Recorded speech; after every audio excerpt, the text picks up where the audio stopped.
I want to give an example from poetry because all young friends, if they are asked what do they like of the literary forms, everyone, at least 90% would tell us that they like poetry. And why they like it, we are not of any importance. But history is a witness to tell us that every young man invariably says that he likes poetry more and prose less. Whatever the case might be, let us start the individual study as an example, and we shall select one poem. The poem is selected because it is known in every quarter of literary study, or it is more or less included in the syllabus of undergraduate classes in the universities. That is why we are selecting that particular poem. And the poem is Tennyson's Ulysses. Most of you must have heard about it or must have studied it also for the purpose of examinations, because it is included in many syllabi. Friends, this particular poem of Tennyson, titled Ulysses, is not only a very interesting and entertaining poem, but also a serious voice, a very significant document. It tells a lot about the poet. It also tells a lot about that great Greek hero, Ulysses. The poem starts as a kind of aside.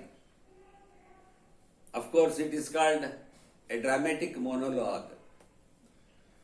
We need not discuss now the relationship or differences between an aside and a dramatic monologue. We shall think about it later on. But we know that it is a utterance of one single man. That is why it is a monologue. There is no dialogue, there is no second speaker. And the speaker is Ulysses himself. Remember, Ulysses was a great and a famous, valorous Greek hero who went to Troy to take revenge on the Trojan prince who took away the Greek princess Helen. Friends,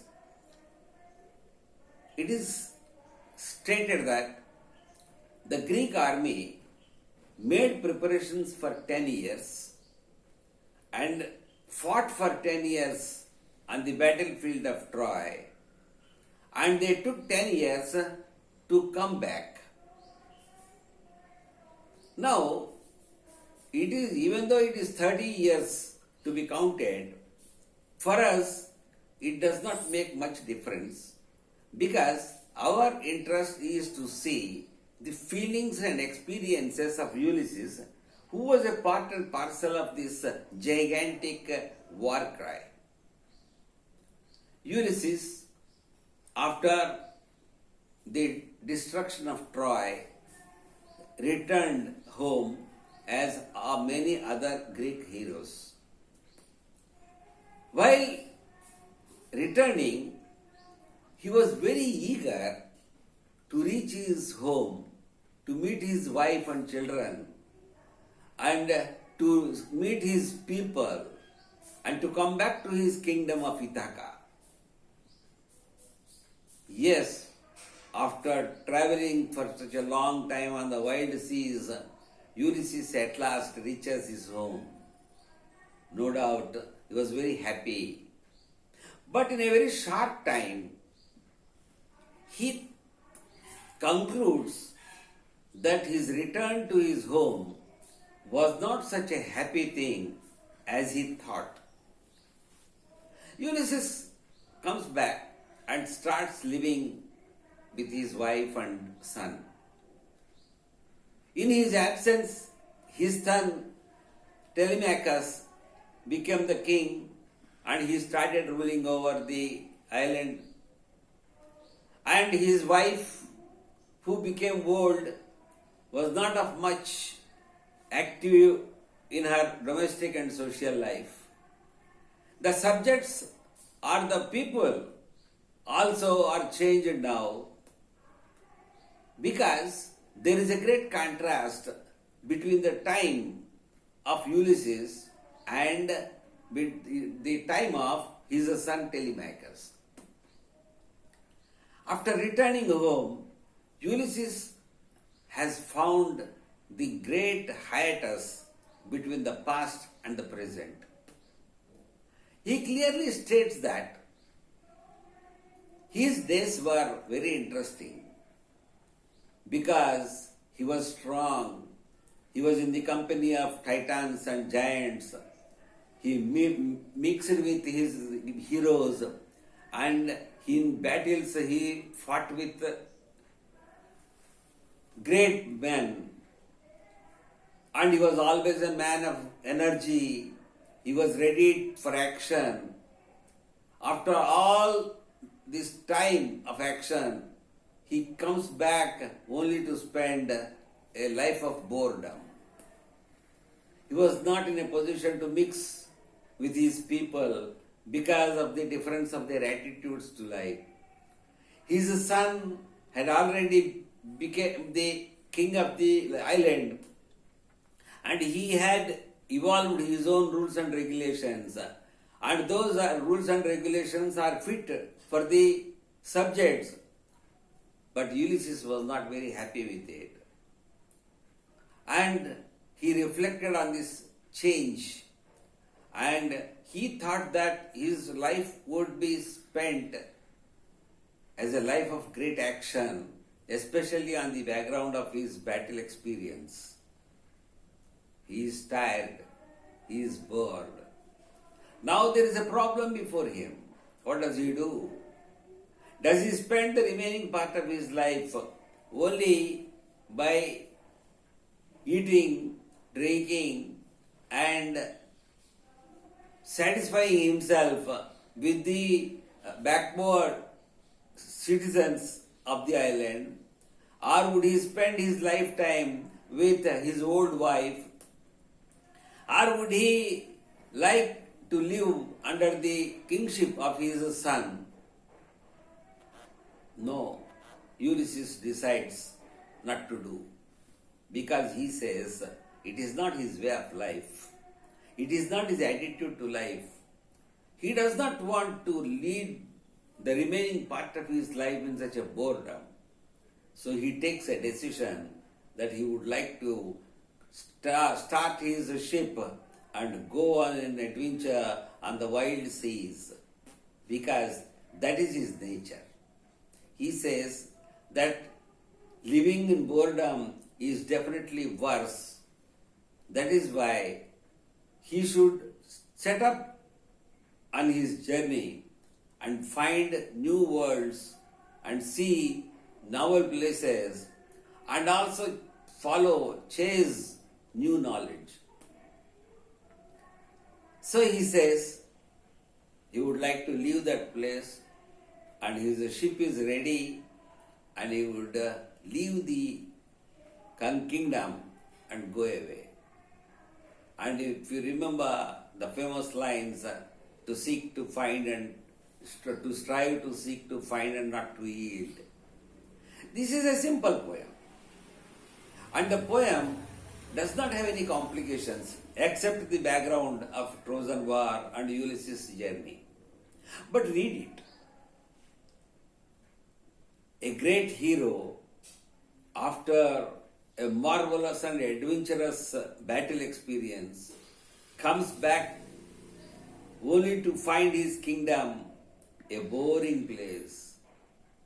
and without forgetting his past and without liking to lead his life in boredom, he opts for a doctrine of action, and he says he would set forth on his ship and go away on the wild seas to find out new places. It is a reaction of a great hero to a boredom, uninteresting life, inactive life.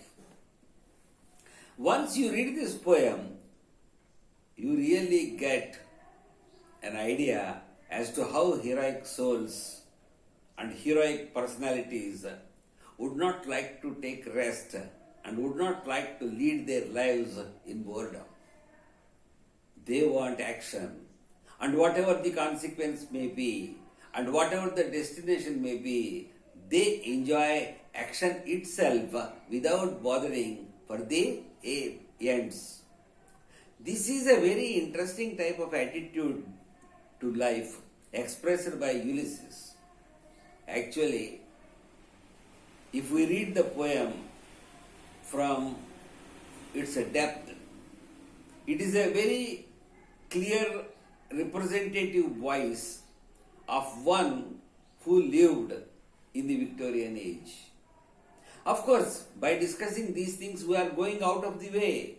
We are forgetting the poem and we are trying to extract something new out of the poem. But no, because a personality, a poet, writes a poem, and when he is writing a poem, remember, he brings all his personality, he brings all the characteristics of his personality into play, and he puts the essence of all those things in that particular poem.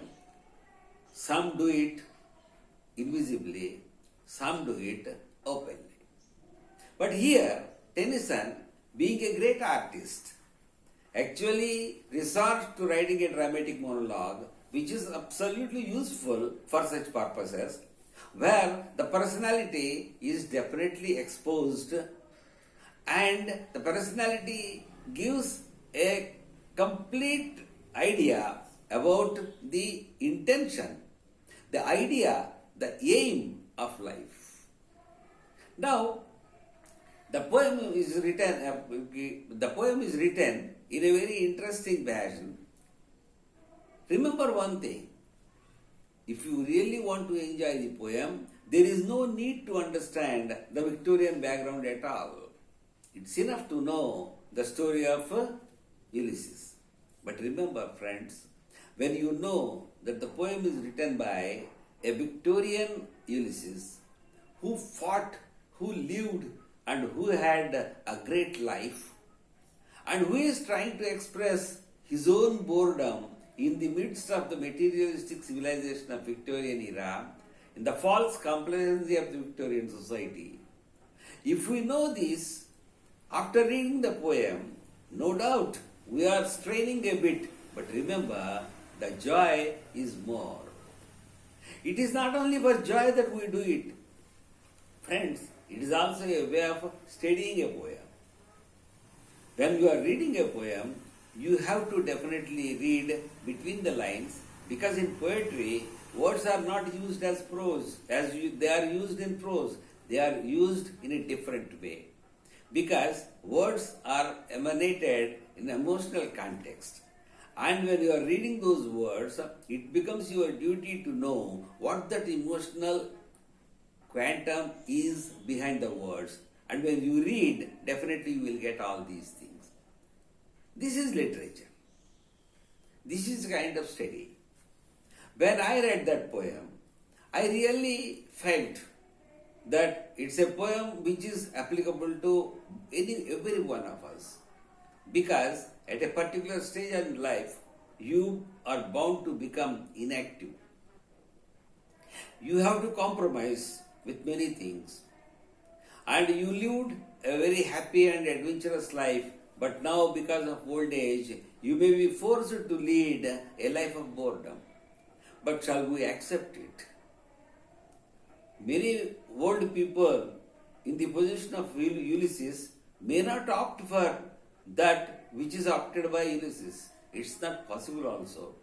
But friends, Ulysses opted for it. Why not we? This particular relationship of a poem to a reader's personality also becomes very important, very pertinent. And that is another delight out of reading literature. You can never become Ulysses. You can never participate in battles. You are not going to travel on wild seas always. And instead of all these things, while reading the poem, you do participate in the life of Ulysses, though imaginatively. And that imaginative participation in the life of a great hero itself is elevating. And after reading the poem Ulysses, you are changed, and your attitude towards life is definitely going to be more valuable. You may not really opt for the same option of Ulysses, but at the same time, you are interested in realizing it, though it is impossible. Friends, you can read many poems like that, but we shall try to understand how to read a poem. That is why I have given you this particular example. And if we go ahead, I shall give you one more interesting example, of course. Ulysses is a very energetic poem. Ulysses is a poem of action. Ulysses is opposite to boredom. The hero does not want to take rest. He is not interested in eating and sleeping. No. We are interested in studying this poem in relation to one more poem which was also written by Tennyson. And that poem is Lotus Eaters. The Lotus Eaters is completely a contrast to Ulysses. You must have read that poem, Lotus Eaters, because that poem also is invariably selected and included in many university syllabi. Lotus Eaters also deals with the same. The heroes coming back from Trojan War. They were travelled, taking great risk on the wild oceans, and they did not see light for a long time. They just travelled by starlight. They had to travel without food for many days. They were tired, exhausted, and they were badly in need of some sleep and great rest. On such a background, these sailors see an island. They were very happy. They speedily reached the seashore and they entered the island. There they found lotus leaf in plenty. They decide to eat that lotus leaf and sleep on the shore, forgetting everything. Now they don't want to travel anymore. They would like to take rest. And they would like to take rest as all other things in nature, because the island is completely remote. Everything there is slow, silent, and everything is bothered about itself. It does not have any other work, and it does not have any problems to worry. They eat, nobody is there to disturb, and the Lotus Eaters decide to take complete rest. They say they are not in a position to think about their homes. They don't want to row again on the wild seas. They would like to rest, sleep, and die. Friends, the comparison between these two poems gives us a very interesting aspect. The poet is the same, but the moods are different. They are completely contrasting moods. No doubt, in both poems, the background is a great battle, fighting, rowing, oars, and traveling on high seas, and both are tired. But the tiresomeness in one poem is mitigated by his theory of action, and in the other, the silence and the beauty and the lotus leaves of the island encourage the sailors to forget action because they are tired and they would like to take rest until the end of their lives also. What does it say? No doubt, they are not in any way connected, but as readers of Tennyson, we would like to definitely see the causes for the contrast. See that the depiction of the island, its a silence, its a serene beauty, and its a worrylessness away from modern life, modern strife, and modern materialism. Everything that is needed is just by the side. Only thing is, you have to spread your hands and eat lotus leaf. Nobody is there to ask them. Nobody can question them. And nobody is going to disturb them from their heavenly bliss.